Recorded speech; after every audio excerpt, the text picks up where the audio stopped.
pra-reformasi dan pasca reformasi, bagaimana motor itu berjalan. Tentu dari Bung Lukas ada catatan sedikit yang bisa menggambarkan hal ini. Mungkin saya persilakan waktunya. Terima kasih.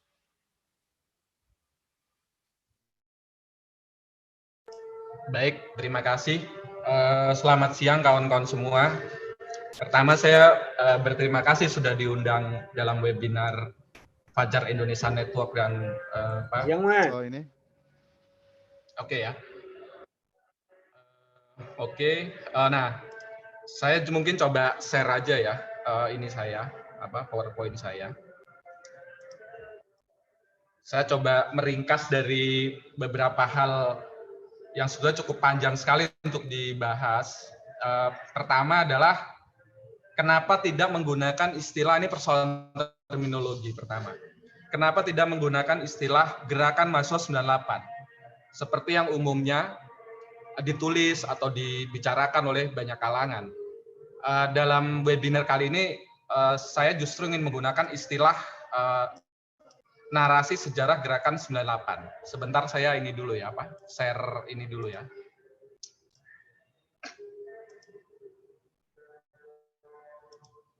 Maaf.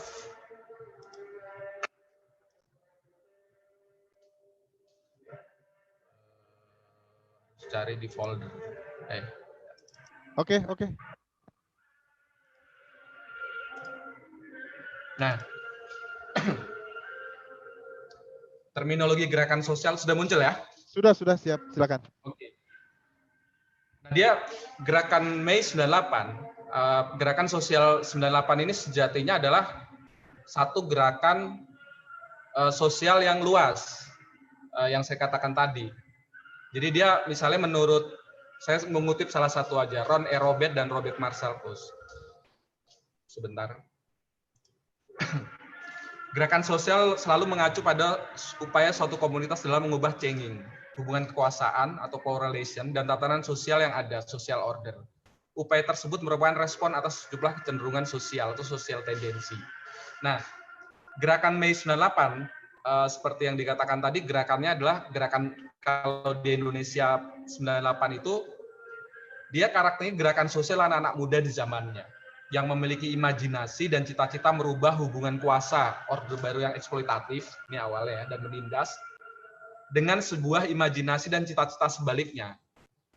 Jadi cita-cita gerakan sosial 98 yaitu relasi kekuasaan Indonesia modern pasca Orde yang demokratis, partisipatif, tujuan utamanya mencapai masyarakat adil dan makmur. Itu secara terminologi. Nah, yang berikutnya, kenapa saya tidak menggunakan gerakan mahasiswa tapi gerakan sosial? Karena Mei 98 itu gerakan yang sebetulnya partisipasi berbentuknya seperti gerakan rakyat populer gitu atau popular front yang partisipatif. Multisektor, walaupun memang dia didominasi oleh kaum muda sektor mahasiswa sebagai pelopornya atau gerakan mahasiswa. Akan tetapi kita nggak bisa mengesampingkan bahwa gerakan sosial Mei 98 itu berlangsung secara masif di tahun sebelumnya itu melibatkan partisipasi banyak sektor. Nanti saya mungkin akan sedikit cerita. Pada tahun 90-an, mungkin mulai 94, itu nanti terjadi juga pemogokan buruh, baik yang spontan maupun yang terorganisir. Nah, pemogokan buruh itu juga ikut ikut mempengaruhi atau ikut melawan kediktatoran Orde Baru atau melawan kekuatan modal Orde Baru dan oligarkinya di masa itu. Nah, berikutnya juga misalnya tahun 80-an, 90-an. Terus juga aksi-aksi petani di pedesaan itu yang karena pembangunanisme ya. Pembangunanisme itu juga menjadi satu perlawanan dari kaum tani akibat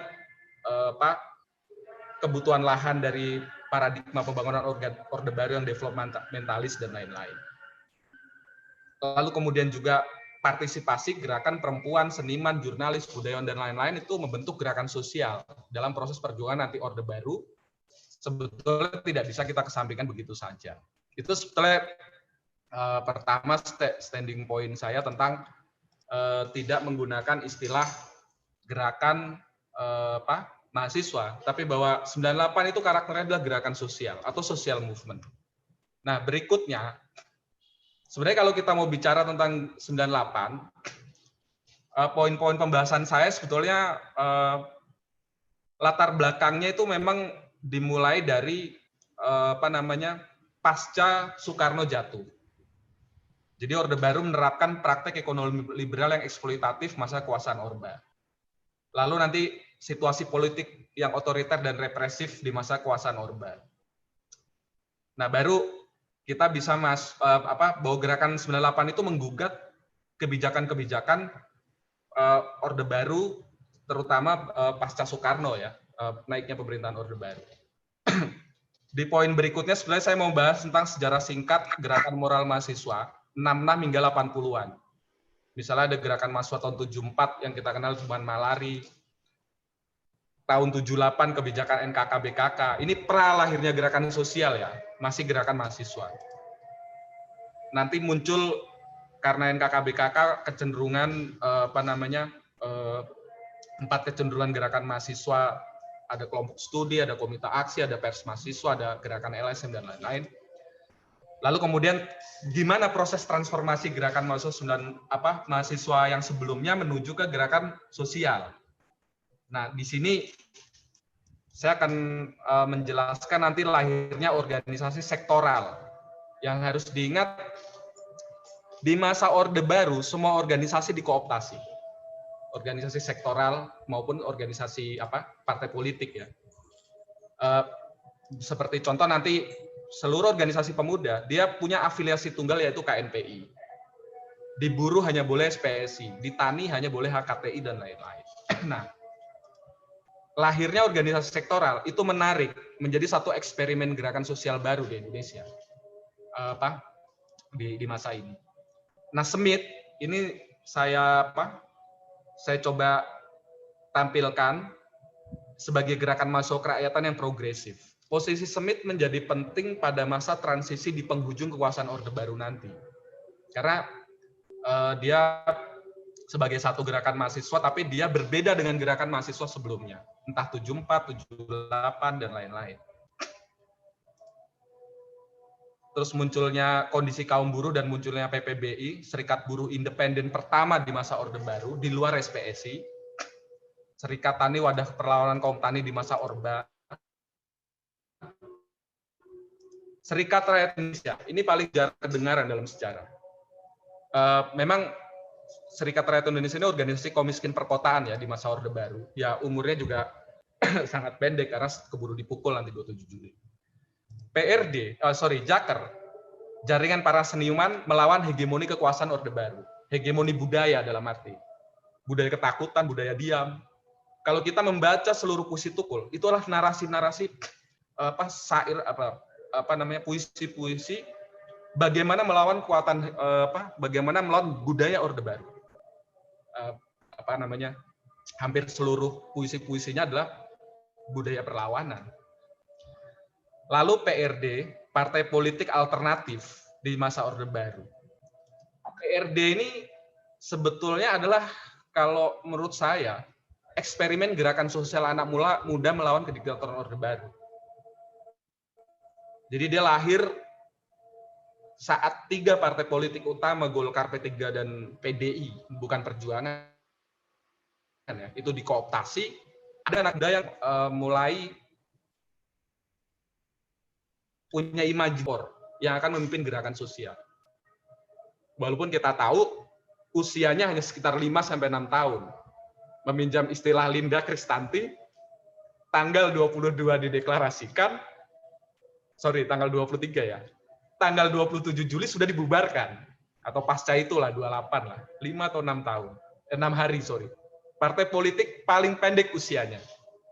Ini saya bicara PRD di masa Orde Baru ya, dengan ideologinya sosial demokrasi kerakyatan pastinya. Bukan Pancasila, karena semua organisasi zaman itu Pancasila semua.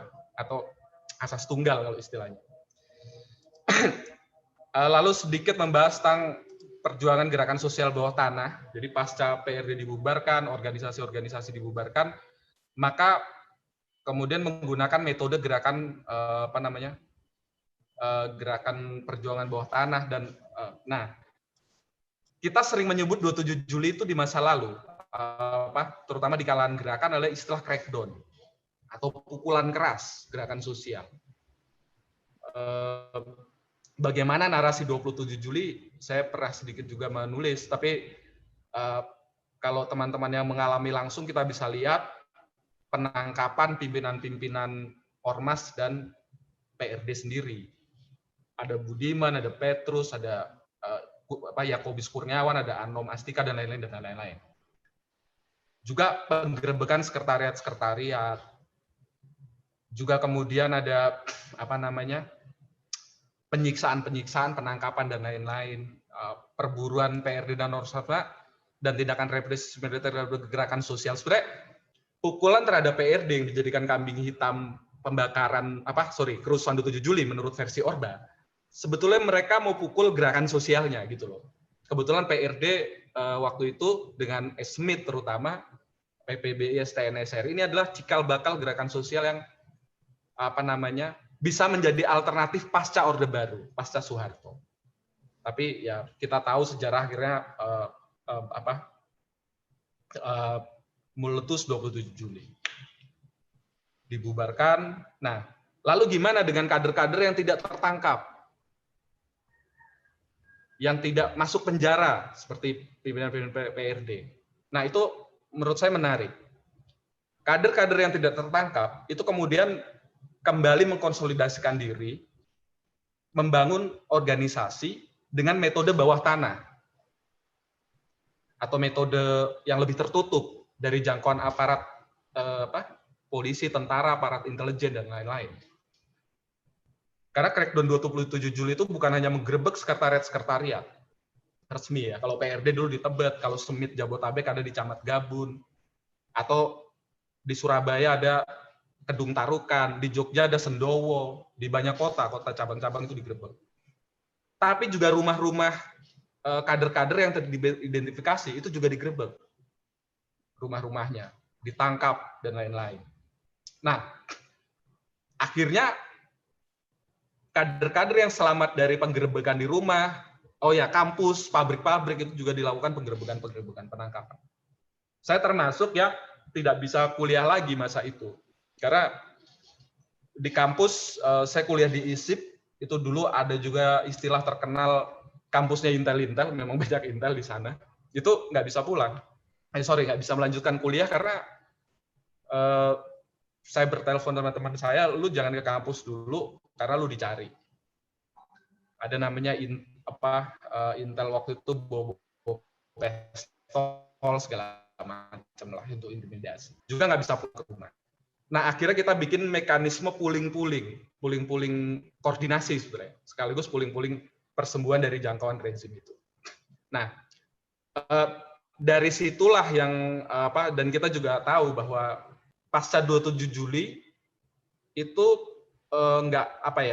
posisi gerakan sosial, gerakan demokrasi, kalau dulu juga ada istilah populer gerakan melawan Soeharto itu disebut pro demokrasi. Itu juga mengalami demoralisasi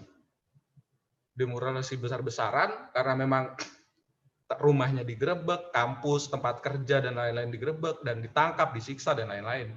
Nah, yang berhasil konsolidasi inilah yang cuman segelintir sebenarnya di banyak kota, termasuk Jabotabek. Praktis waktu itu ya mungkin beberapa kawan lah, termasuk Linda, mungkin Asep, aku dan beberapa kawan, Ruri dan lain-lain, itu yang kemudian secara pelan-pelan mengkonsolidasikan. Jadi bagaimana gerakan bawah tanah itu sebetulnya kalau diceritakan atau ditulis ini menjadi satu periode yang menarik. Ini sebelum aksi massa menjadi euforia ya di penghujung tahun 98. Jadi ada masa itu. Tapi menurut saya 27 Juli itu selain membawa kerusakan parah bagi gerakan sosial, 27 Juli juga memberikan satu, kok jadi bahas 27 Juli ya? Sebetulnya ini saya mau baru bahas poin-poin sebenarnya. Oke, saya lanjut. Itu memberikan satu keyakinan kepada rakyat bahwa Soeharto ini memang orang makin sentimen anti Soeharto makin tinggi. Seperti itulah kurang lebih. Berikutnya nanti Mega Bintang Rakyat, terus kemudian memuncak aksi mahasiswa dan rakyat pada Mei 98, penutup dan refleksi. Mungkin itu ya. Nah, tapi dari sekian panjang ini, kalau gerakan mahasiswa 74 kita bisa baca lah di banyak buku. Gerakan mahasiswa 78 juga banyak, yang sudah di YouTube bisa kita search dan lain-lain. Saya mungkin dari sekian alur ini saya coba ingin menyoroti di sejarah singkat di lahirnya organisasi gerakan sosial bawah tanah di lahirnya organisasi rakyat sektoral ini. Coba ya, saya tampilkan dulu. Nah, yang B. Ini terminologi sudah bahkan ya, lalu kemudian ini munculnya Smith ini dulu ya. Sama PPBI ini sebagai contoh aja. Nanti kalau bahas Jaker, STN, dan lain-lain mungkin kepanjangan. Jadi tahun 90-an awal, gerakan mahasiswa kembali membangun gerakan massa yang lebih sistematis dan terorganisir dengan hidupnya kembali aktivitas di berbagai kampus. Sebelumnya ada NKKBKK, di mana organisasi kemahasiswaan yang resmi yaitu Senat Mahasiswa dan UKM-UKM kemahasiswaan yang legal resmi. Di luar itu ilegal. Nah, sebelumnya lagi juga ada sebetulnya empat bentuk, saya ke atas dulu deh biar dapat konteksnya. Jadi 74 gerakan mahasiswa evaluasinya elitis berkolaborasi dengan elit. Akibatnya peristiwa ini gerakan mahasiswa melakukan kehancuran bersama dengan rontoknya faksi tentara Orde yang diajak kolaborasi, misalnya Jenderal Sumitro waktu itu. Gerakan mahasiswa masih elitis, tidak mengangkat isu rakyat, secara geografi tidak meluas gerakannya. 78 mengeluarkan Orba mengeluarkan NKKBKK. Sebetulnya salah satu taktik Orba untuk menghancurkan satu-satunya sektor yang masih melawan yaitu mahasiswa. Yang lainnya sudah relatif bisa dikooptasi. Nah, pasca NKKBKK, mahasiswa dikurung di dalam kampus, di rumah kaca, nggak boleh kemana-mana, nggak boleh berpolitik praktis. Muncul 4 kecenderungan yang mungkin kita juga beberapa kawan-kawan mungkin sudah baca. Pertama, munculnya kelompok studi. Banyak lingkar kelompok studi di berbagai kampus masa itu. Nah, lalu kemudian kelompok diskusi ini juga karena rezim sangat represif sembunyi-sembunyi. Misalnya di masa lalu membaca tulisan, nggak usah tulisan Marxis atau Leninis ya, membaca New Life aja, Habermas, misalnya membaca mazhab Frankfurt lah ya, yang lebih moderat itu sudah dianggap kiri, dan kemudian muncul lembaga swadaya masyarakat. Nah, ketiga, pers mahasiswa sebagai gerakan counter hegemoni mahasiswa atas hegemoni negara dalam hal ini dalam bidang informasi. Jadi hegemoni, semacam wacana tandingan. Dulu pers mahasiswa memberitakan hal-hal yang nggak diberitakan oleh pers resmi. Karena waktu itu ada Bredel ya, ada Menteri Penerangan yang punya wewenang membredel pers kalau bertentangan dengan Orba. Nanti korbannya Tempo, Detik, Editor di tahun 94. Nah, kemudian Komite Mahasiswa. Tapi Komite Mahasiswa di tahun 80-an akhir menjelang 90-an itu berbeda, mirip dengan gerakan 74 dan 78. Tapi perbedaannya dalam aliansi. Dia mulai beraliansi dengan rakyat, mengangkat isu rakyat. Kalau kita tahu tahun 80-an itu ada peristiwa Kedungombo. Kedungombo cukup populer, menyita perhatian publik bahkan dunia internasional. Itu mahasiswa dari berbagai kota seperti Jogja, Solo, dan lain-lain itu mengadvokasi langsung tinggal ke petani. Nah, karakter ini membedakan dengan aktivis gerakan mahasiswa sebelumnya.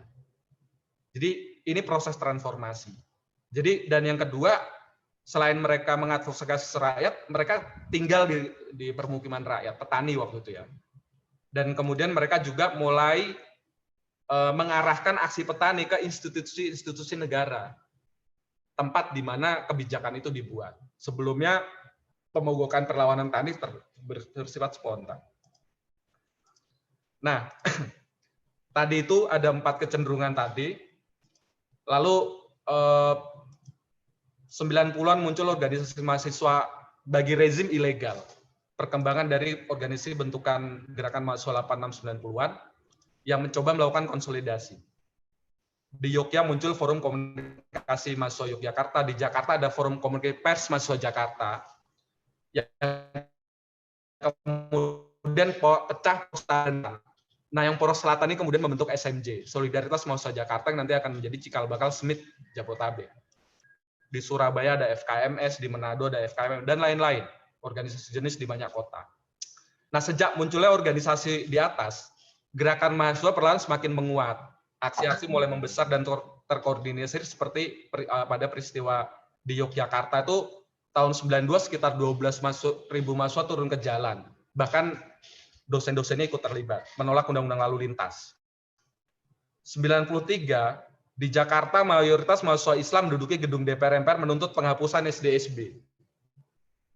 Dulu kan ada SB-SD, bahkan Porkas itu ya. Bahkan saking besarnya waktu itu aksi penolakan SD-SB, karena SD-SB juga mobilisasi mahasiswa Islam jadi cukup besar karena sentimen nanti haram dan lain itu ya. Sampai di beberapa tulisan menjelaskan Intan Suweno, Menteri Sosial, itu sampai menangis untuk membatalkan SD-SB karena tekanan ribuan mahasiswa yang berdemo. Nah, ini periode-periode yang membedakan dari angkatan sebelumnya yang cenderung cenderung isu-isunya tidak menyentuh akar persoalan. Lalu mungkin kita juga bisa mencatat di tahun-tahun berikutnya ada Tempo, Detik Editor di Bredel, dan itu membangkitkan perlawanan bukan hanya mahasiswa sebetulnya. Mahasiswa memang paling banyak mobilisasinya, tapi juga kaum jurnalis, seniman, budayawan, kelompok perempuan, dan lain-lain.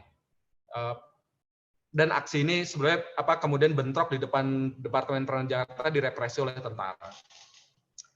Tahun 93, ini menarik nih sebenarnya. Saya juga dengar cerita-cerita selain baca buku. Tahun 93 aksi demonstrasi FAMI di depan gedung DPR. Ini nekat banget, menuntut mengadakan sidang istimewa meminta pertanggungjawaban Presiden Soeharto. Bayangan 93 demo minta Soeharto diadili di depan sidang istimewa DPR. Itu bunuh diri itu. Direpresi, ditangkap, digebugin. Nah, salah satunya Yeni Rosa Damayanti yang populer waktu itu. Tapi dia mobilisasi murni mahasiswa. Nah, di ujung pandang di ujung pandang kemudian peristiwa Makassar Berdarah.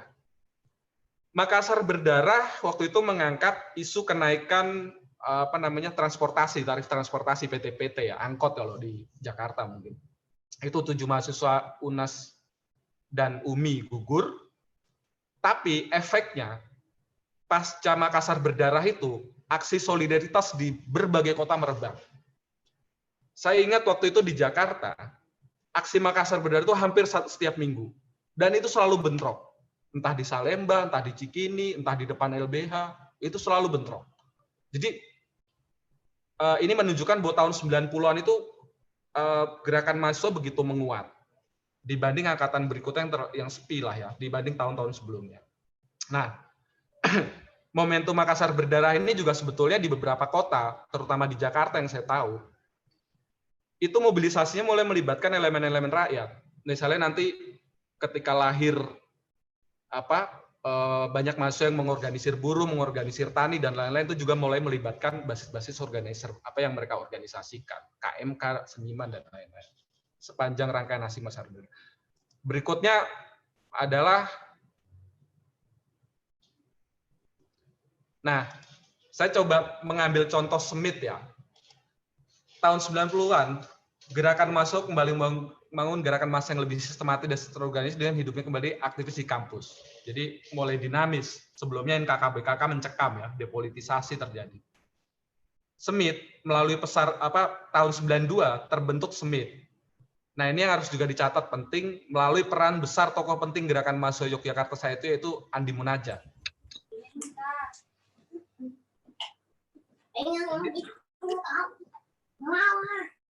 SMIT merupakan organisasi tingkat nasional, gabungan dari berbagai organisasi mahasiswa tingkat lokal. Ada SMJ, SMY, SMS, Solidaritas Mahasiswa Yogyakarta, Solidaritas Mahasiswa Jakarta, Semarang, dan lain-lain. Nah, bulan Agustus melakukan kongres luar biasa di Megamendung Bogor, mengukuhkan program organisasi dan program politik seperti Ini dua tuntutan utama yang selalu diusung oleh Semit, bahkan di aksi-aksi buruh nanti, di pengumpulkan buruh, di aksi petani. Cabut 5 undang-undang politik, duit fungsi ABRI, dan lain-lain.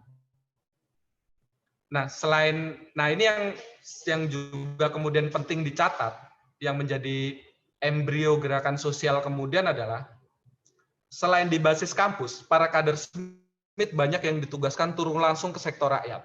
Saat masa liburan kuliah, mereka umumnya ditugaskan selama berbulan-bulan hidup bersama rakyat yang diorganisir melalui program live-in. Tinggal dan bekerja di basis rakyat seperti di pemukiman buruh, tinggal di pedesaan, kaum tani, basis kaum miskin kota, seniman, dan lain-lain. Maka di masa itu, Semit sebagai satu gerakan mahasiswa kemudian mempelopori nanti munculnya gerakan-gerakan rakyat yang lain yang lebih terorganisir. Jadi di masa penghujung kekuasaan Soeharto, Semit waktu itu sebagai jaringan dari berbagai kota-kota di Jawa terutama, dan juga di Palu waktu itu yang cukup besar di luar Jawa ya, Manado, itu melakukan eksperimen kalau menurut saya ini praktek mencetuskan gagasan eksperimen praktek gerakan sosial baru dalam sejarah kekuasaan Orde Baru yang belum pernah dilakukan oleh sebelumnya, yaitu mendirikan partai politik kerakyatan di luar 3 parpol resmi yang sudah dikooptasi oleh Orde Baru. Mendirikan Persatuan Rakyat Demokratik yang nanti kemudian berubah atau bertransformasi menjadi Partai Rakyat Demokratik. Nah, real angkatan muda masa itu punya gagasan, punya cita-cita, punya mimpi pasca Orde Baru itu apa, dan mereka bukan hanya cuma bercita-cita bermimpi, tapi angkatan muda 80-an 90-an itu melakukan eksperimen sosial. Ini yang menarik menurut saya, yang tidak pernah dilakukan oleh gerakan sebelumnya di masa Orde Baru. Nah, eksperimen sosial ini kemudian kelahiran gerakan sosial di Indonesia menjadi lebih maju, terorganisir, dan programatik. Nah, kemudian juga penting bahwa kader-kader Semit masa itu di kota-kota, di kampus-kampus, ya, di kota-kota yang cabangnya ya, itu membagi para kadernya ke dalam 2 grup atau 2 bagian. Pertama, kader-kader yang tetap bekerja di basis-basis kampus atau komite mahasiswa. Saya waktu itu di KM ya. Yang kedua, kader-kader yang melakukan program live-in bekerja dan terjun langsung di sektor rakyat, biasa disebut komite rakyat atau KR. Nanti Linda mungkin bisa cerita lebih detail tentang KR di sektor buruh misalnya, atau kalau yang di daerah-daerah komite rakyat sektor tani misalnya. Nah, seperti itu. Transformasi gerakan sosial dengan melihat Semit ini menurut saya menarik. Jadi ini jauh sebelum ada Forkot, Komrad, Famred, dan lain-lain. Karakter gerakan 98 itu karakter gerakan sosial, bukan gerakan mahasiswa seperti yang dipahami oleh publik selama ini. Saya mengambil contoh Semit, lalu yang kedua 2 sektor aja ya, kalau tani dan lain, sektor buruh. Nah, saya sedikit menggambarkan kondisi kaum buruh di masa Orde Baru. Pengekahan hak demokrasi buruh dilakukan pemerintah untuk mencegah bangkitnya gerakan buruh. Maka di luar SPSI dilarang berdiri organisasi lain atau serikat independen, serikat lain. Bayangkan dengan sekarang ya, orang bebas membentuk serikat. Yang juga penting dicatat, Orde Baru untuk mengamputasi gerakan buruh itu melakukan tindakan ideologis. Kalau sekarang ada istilah omnibus law, kalau dulu ada membuat kebijakan yang namanya hubungan perburuan Pancasila HPP. Kemudian nanti berganti menjadi hubungan industrial Pancasila. Nah, dalam hubungan industrial Pancasila atau kemudian juga istilah buruh itu diganti dengan istilah karyawan. Ini bukannya tidak punya tujuan. Jadi tujuan pertama ya diperhalus dengan sebutan karyawan oleh Orba saat itu karena kontradiksi pokok tentang problem-problem hak ekonomi buruh itu dibuat sebagai mitra, bukan hak dia untuk apa namanya untuk mendapatkan misalnya upah selama dia bekerja dibayar segala macam, tapi mengganti istilah kata buruh diperhalus dengan sebutan karyawan itu sebetulnya adalah dengan tujuan untuk hubungan ini seolah-olah terlihat harmonis, hubungan yang bersifat kekeluargaan, sehingga bila terjadi konflik misalnya tentang perselisihan upah, jalan yang diambil adalah musyawarah bukannya mogok. Tapi musyawarahnya bukan seperti yang kita bayangkan musyawarah setara. Waktu itu kan kita tahu bahwa yang paling untuk menekan bangkitnya gerakan buruh yang paling utama selain HIP dan HPP tadi, hubungan industrial Pancasila, itu adalah bahwa tentara pada saat itu militer itu bisa terlibat dalam setiap konflik-konflik industrial. Misalnya perundingan itu tentara masuk.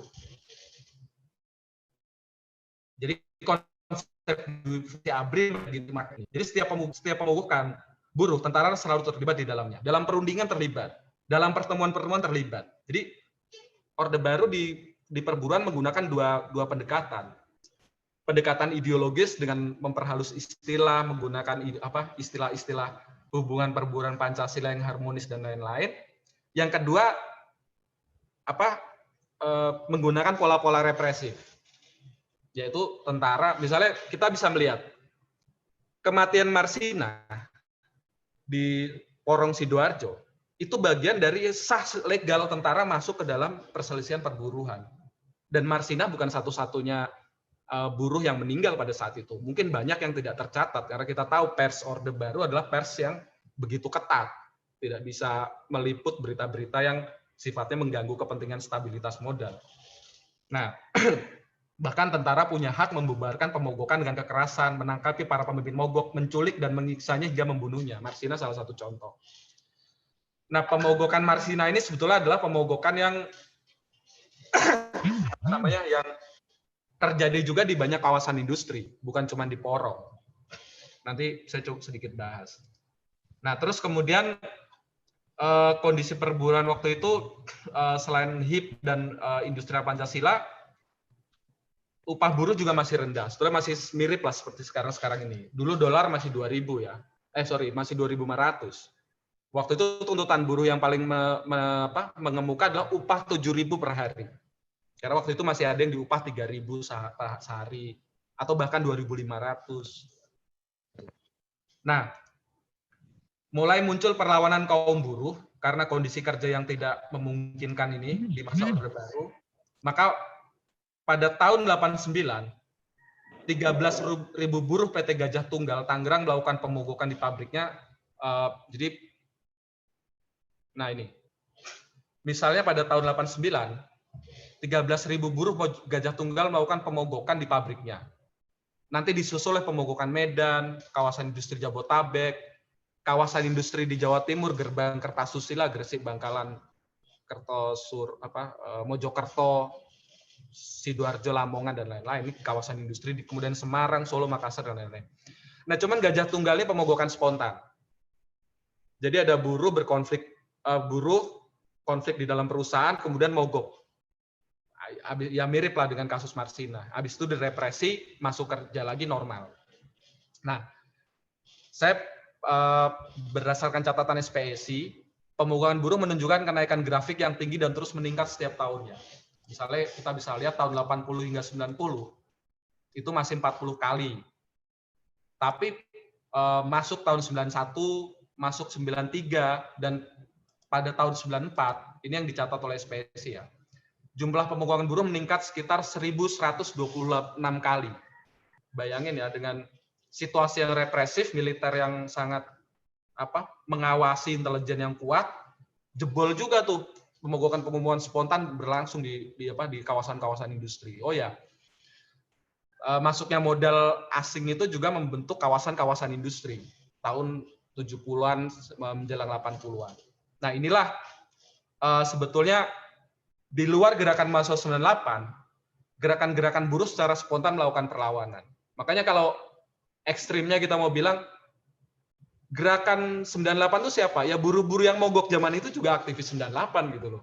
Bukan cuma yang menjelang Soeharto jatuh baru ikut terus aktivis disebutnya. Enggak gitu juga. Nah, Sejak tahun 90-an, kualitas aksi mogok buruh lebih terorganisir, mulai mendatangi kantor DPR RI, DPRD, Komnas HAM, Depnaker, dan lain-lain. Kalau di masa lalu, perlawanan terhadap Orde Baru, misalnya kaum tani yang belum diorganisir oleh mahasiswa, ya mogok aja di lokasi tempat kerjanya, misalnya di sawah. Kalau buruh ya di pabrik aja.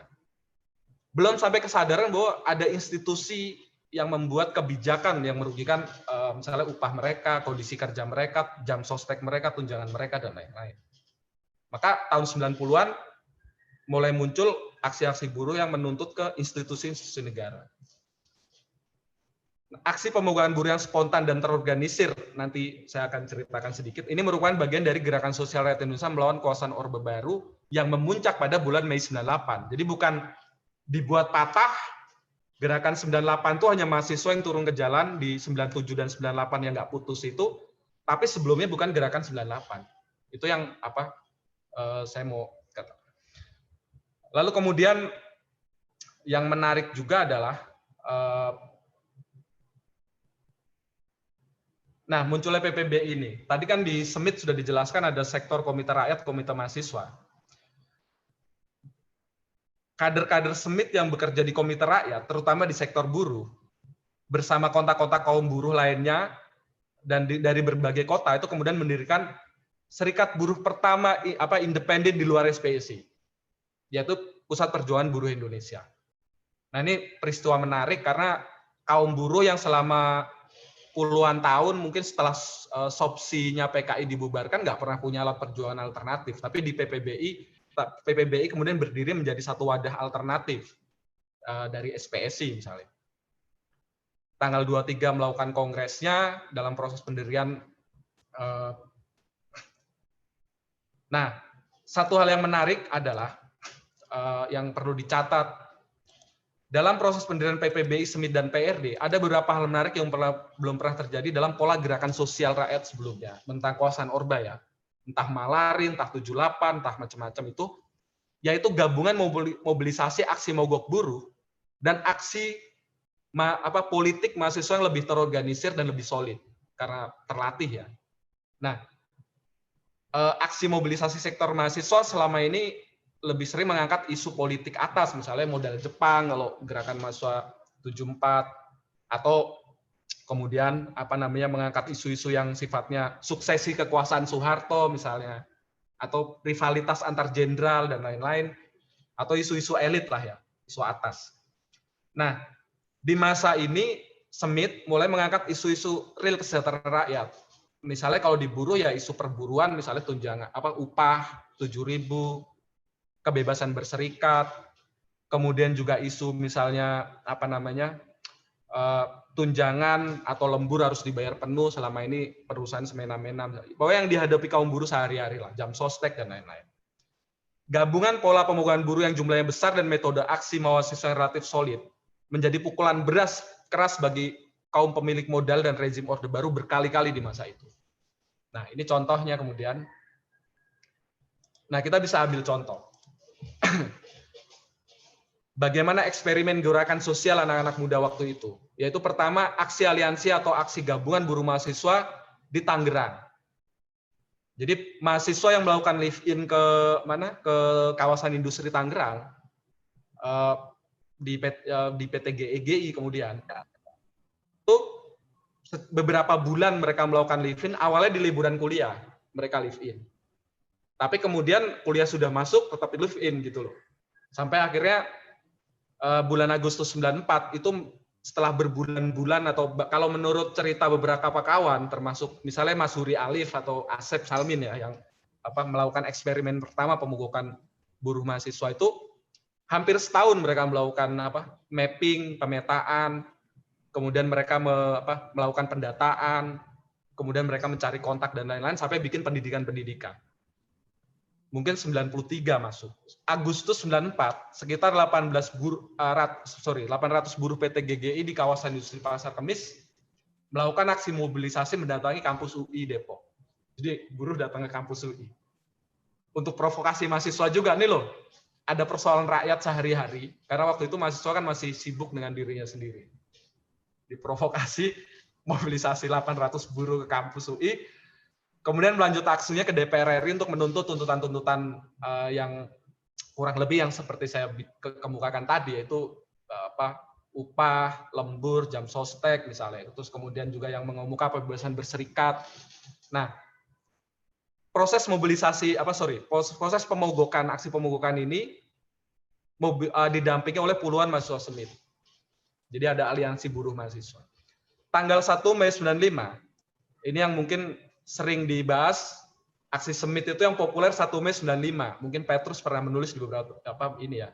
Tapi sebenarnya eksperimen pertama PT GGI, pemogokan pertama.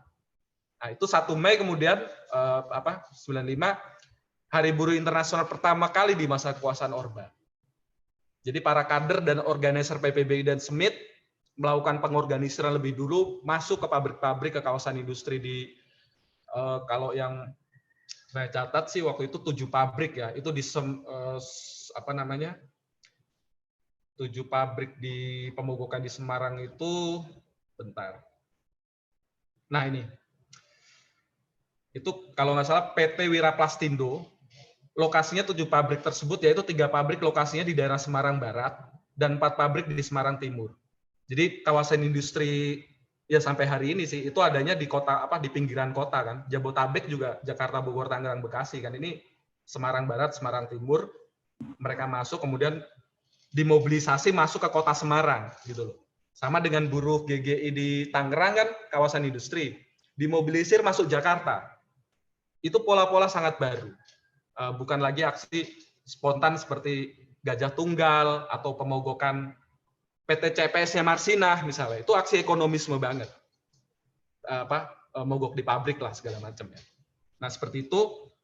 Lalu kemudian tak berselang lama di kawasan industri Cibinong Bogor, para kader PPBI dan SEMIT terlibat dalam pengorganisan mogok sekitar 10.000 buruh PT Great Rivers Industry di gedung DPR MPR Jakarta.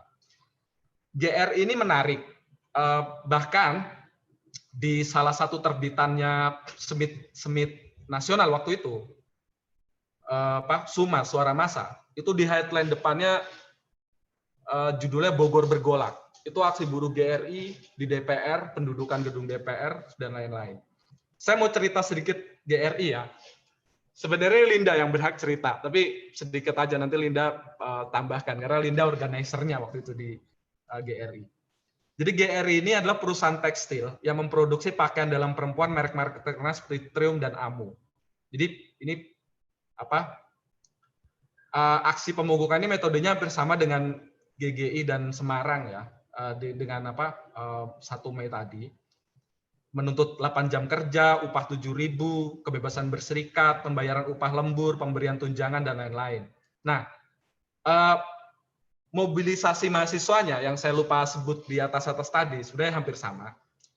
Mobilisasi mahasiswa SEMIT yang mendampingi pemogokan buruh PT GRI ini dan GGI dan KGGI dan juga buruh-buruh yang di Semarang ini, itu mobilisasinya bukan cuma melibatkan mahasiswa lokal. Misalnya kalau GGI itu kan di Bogor ya, di Cibinong ya. Itu bukan cuma mahasiswa SEMIT yang kampusnya UI, IPB, ISIP, Gunadarma. Tapi mahasiswa dari kampus-kampus lain seperti UGM di Jogja, Undip di Semarang, terus beberapa kota-kota lainnya ikut masuk ke pemogokan GRI itu dan menjadi perangkat aksi terutama. Karena buruh kan nggak punya pengalaman untuk melakukan aksi-aksi yang terorganisir. Mahasiswa ada yang jadi kolab, ada yang jadi keamanan, ada yang jadi orator dan lain-lain untuk mendampingi aksi buruh dan yang menarik lagi tuntutannya setiap pemogokan buruh itu bukan cuma isu ekonomi yang tadi saya sebutkan, misalnya upah 7.000 dan lain-lain itu, lembur, tunjangan dan lain-lain. Tapi juga selalu mencantumkan isu yang lebih politis, misalnya kebebasan berserikat. Walaupun banyak buruh saat itu belum nyampe, apa sih pentingnya organisasi?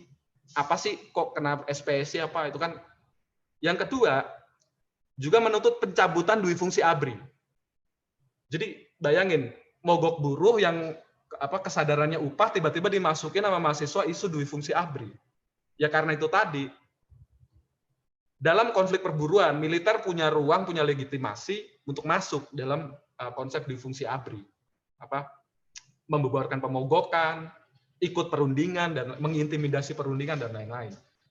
Itu yang menarik. Ada selain mobilisasinya dari kampus-kampus di luar kawasan tersebut juga menggabungkan isu politik dan isu ekonomi.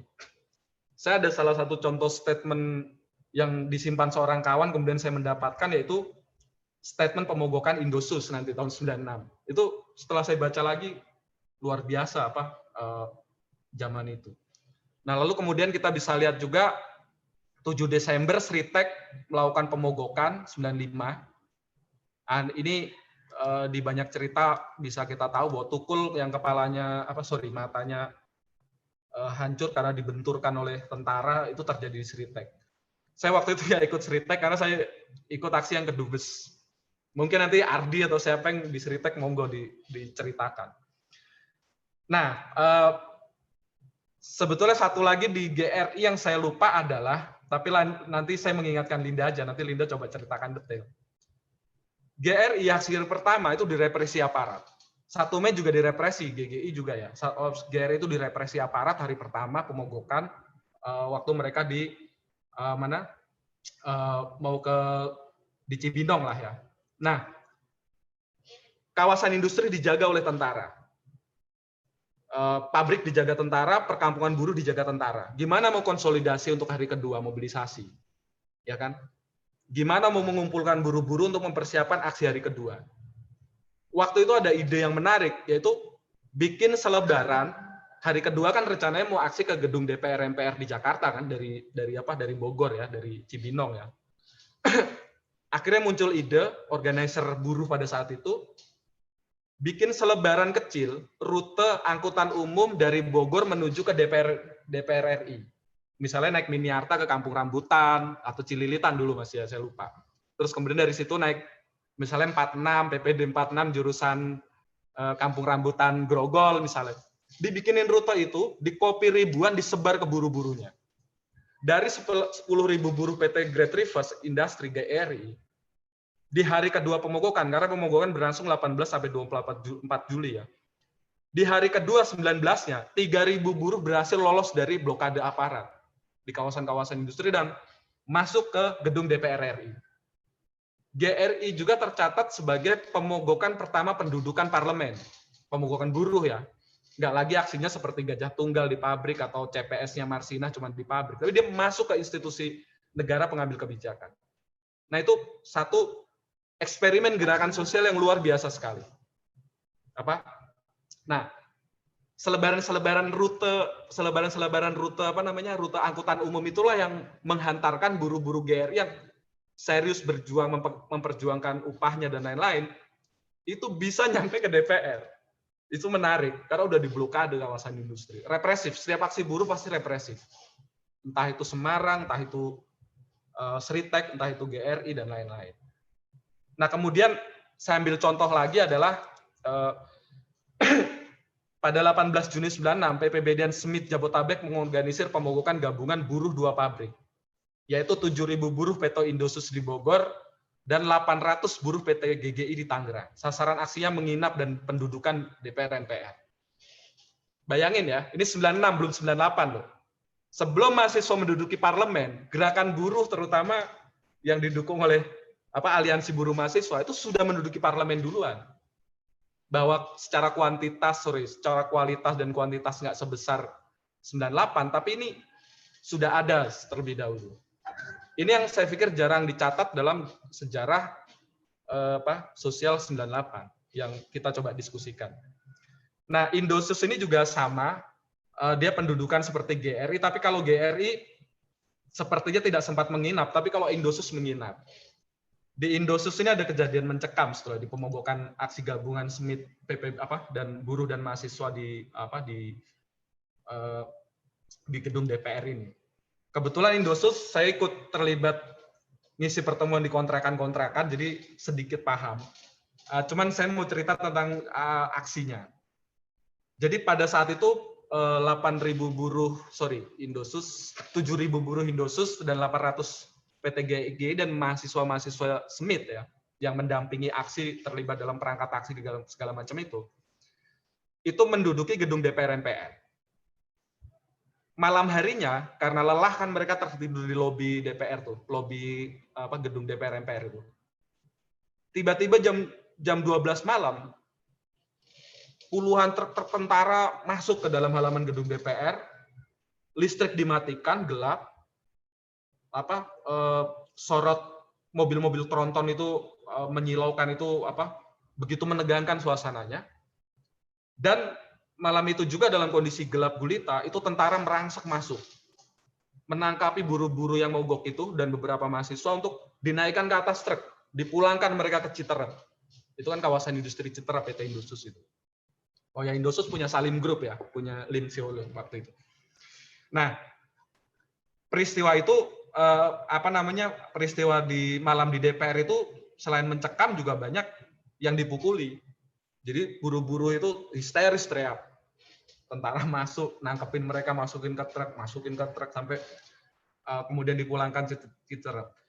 Tapi hari keduanya mereka melakukan mobilisasi lagi ke gedung DPR, lalu kemudian rally ke Depnaker. Jadi waktu itu rally-rally apa mahasiswa konvoi-konvoi seperti menjelang 98 tuh di masa itu gerakan buruh sudah mulai bangkit, masuk mereka dari kawasan industri masuk kota melakukan konvoi rally, menyuarakan tuntutan upahnya, juga atas intervensi kesadaran dari mahasiswa Semit, mereka mengangkat isu tolak militerisme, difungsi ABRI, lima undang politik, dan kebebasan berserikat. Nah, hari kedua, di Depnaker, mereka rally dari DPR ke Depnaker itu, kemudian di Depnaker direpresi. Dimasukin ke dalam, apa namanya, lapangan tenis. Di Depnaker ada lapangan tenis. Dibubarkan, di sweeping, mana mahasiswa, mana buruh, ditangkepin, dan lain-lain. Sangat represif. Tak sampai 1 bulan kemudian, apa namanya, setelah 18 Juni Indosus, kader PPB dan Smith Surabaya yang beberapa bulan mungkin sebelumnya sudah masuk ke kawasan industri itu melakukan pembukaan 11 pabrik sekaligus gabungan yang berada di wilayah kawasan industri Tandes. Tanggal 8 Juli. Saya yang waktu itu posisinya sebagai anggota Smith Jakarta mendapatkan instruksi untuk segera berangkat ke Surabaya bersama kawan-kawan Smith Jabotabek. Mungkin ada Alvan di sini ya, sorry. Ntar Indosus lu bisa cerita coy. Sama dia juga ikut di aksi Tandes, Ardi juga. Bung Lukas, maaf saya interupsi. Waktu habis. Enggak, mohon dipersingkat aja. Oke. Mungkin ini sorry, ya, terima kasih Bung Togar. Nah, Tandes kita tahu bahwa Dita tertangkap, Kun dan lain-lain, tapi represifnya begitu keras sekali aksi buruh Tandes. Nah, mungkin 2 contoh ini Semit dan PPBI yang saya ambil, itu saya mau coba ambil sampel bahwa ini loh social movement, gerakan sosial yang akan membentuk gerakan 98, berpuncak pada gerakan 98, berakumulasi pada jatuhnya Soeharto nanti. Mungkin itu, lalu kemudian saya terakhir aja Bung Togar, saya coba langsung penutup dan refleksi dan penutup saja. Ya, silakan. Nanti bisa. Nah, oke. Penutup sebuah refleksi dan evaluasi kritisnya, Jenderal Soeharto ini memang sudah tumbang dan meninggal dunia, tapi seluruh warisan dan tatanan kekuasaannya masih hidup, tumbuh subur dan bisa kita lihat di mana-mana hari ini. Angkatan Muda 98 pernah melakukan semacam eksperimen gerakan sosial, walaupun kita tahu masih jauh dari harapan ya. Maksudnya 98 hanya berhasil, kata beberapa orang, membuka liberalisasi. Kebebasan berorganisasi, ya. Berpartai politik, iya. Liberalisasi politik, dan liberalisasi ekonomi. Investasi masuk besar-besaran, tapi tidak dibarengi dengan kesejahteraan dan kemakmuran. Mungkin itu. Nah, kemudian berikutnya yang jadi catatan saya yang penting adalah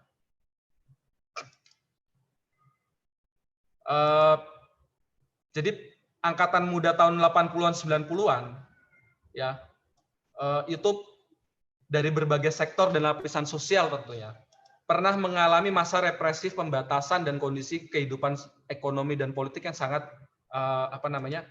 sangat menyedihkan di masa Orde. Tapi mereka angkatan muda zaman itu memiliki sebuah imajinasi dan cita-cita bersama tentang mimpi sistem Indonesia modern yang demokratis, tatanan masyarakat Indonesia yang adil dan makmur pasca Orde Baru. Mereka punya semacam imajinasi dari tekanan, represi, kondisi Indonesia yang secara ekonomi terjadi kesenjangan sosial dan lain-lain, punya mimpi-mimpi itu. Nah, kemudian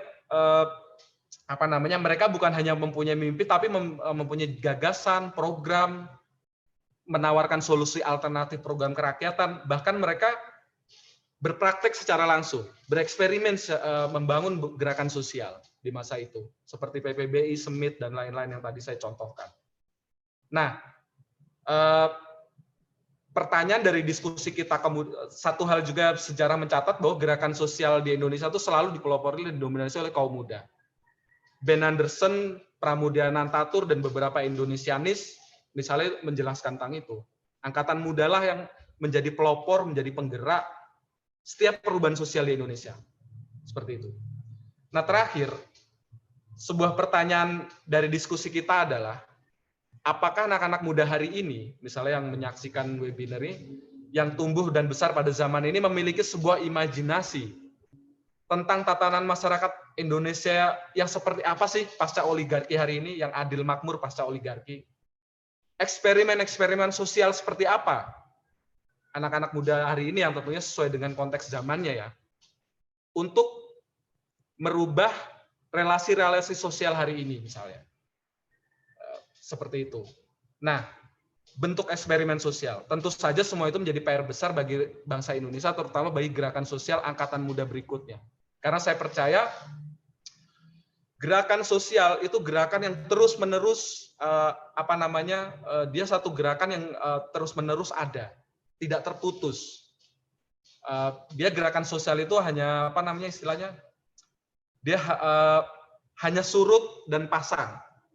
Tapi bahwa dia akan terus muncul gerakan sosial berkesinambungan, itu yang saya melihat dari berbagai negara, terutama juga di Indonesia, itu gerakan sosial pasti akan hanya muncul pasang dan surutnya saja, tapi dia akan terus berlanjut.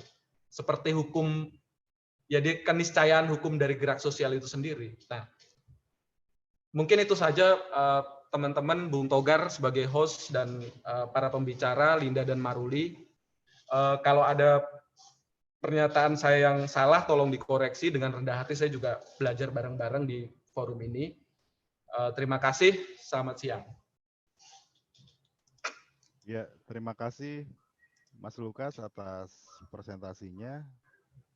Sangat lugas sekali, rigid, detail, dan saya mengingatkan kembali kayak ini ya, materi-materi kami di pergerakan, ada sejarah gerakan mahasiswa Indonesia, dan ini luar biasa. Bicara sosdemkra, kemudian sekarang sudah generasi Z. Nah, ini pertanyaan tentu bagi pemateri selanjutnya, Mbak Linda Kristanti.